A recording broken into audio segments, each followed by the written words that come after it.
ठाण्यातील तीन हात नाका, नितीन जंक्शन, कॅडबरी जंक्शन आणि माचिवड्यातील गोल्डन डाईज जंक्शन येथे मोठ्या प्रमाणावर वाहतूक कोंडीची समस्या निर्माण होते।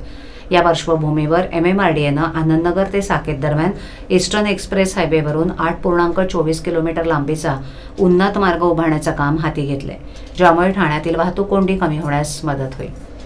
सध्या ठाण्यातील ईस्टर्न एक्सप्रेस हायवेवरील तीन हात नाका, नितीन जंक्शन, कॅडबरी जंक्शन आणि माजिवड्यातील गोल्डन डाईज जंक्शन इथे कायमस्वरूपी वाहतूक कोंडी होत असते। प्रतीक्षा काळ वाढण्याचं एक प्रमुख कारण म्हणजे तीन हात नाका, कॅडबरी जंक्शन आणि माजिवडा इथे 6 लेनचे उड्डाणपूल असले तरी तिथे ये-जा करणारी वाहतूक आणि विविध सर्व्हिस रोड आणि स्लीप रोड मुख्य रस्त्यात मिसळतात। या कोंडीपासून दिलासा देण्यासाठी 8.24 किलोमीटरचा उन्नत मार्ग उभारण्याचा प्रस्ताव आखण्यात आलाय। विशेषतः माजिवडा जंक्शन मुंबई अहमदाबाद महामार्गाचा महत्त्वाचा दुवा असल्यानं हा पूल ठाण्यातील स्थानिक वाहतुकीसह मुंबई नाशिक ते गुजरातच्या दिशेनं जाणाऱ्या गाड्यांची कोंडी मोठ्या प्रमाणात कमी करेल। हा एलिव्हेटेड कॉरिडॉर आनंदनगर इथे चेडानगर आनंदनगर उड्डाणपुलाच्या लँडिंगपासून सुरू होईल आणि ठाण्यातील सर्व गजबजलेल्या चौकांवरून जात साकेत, ठाणे इथे उतरेल। हा उन्नत मार्ग 6 लेनचा असेल आणि दोन्ही दिशेनं वाहतूक कोंडी सोडवण्याचा उद्देश आहे।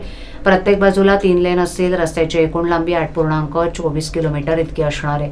त्याचबरोबर प्रकल्पाचा एकूण खर्च 1,847.72 कोटी रुपये इतका असणार आहे।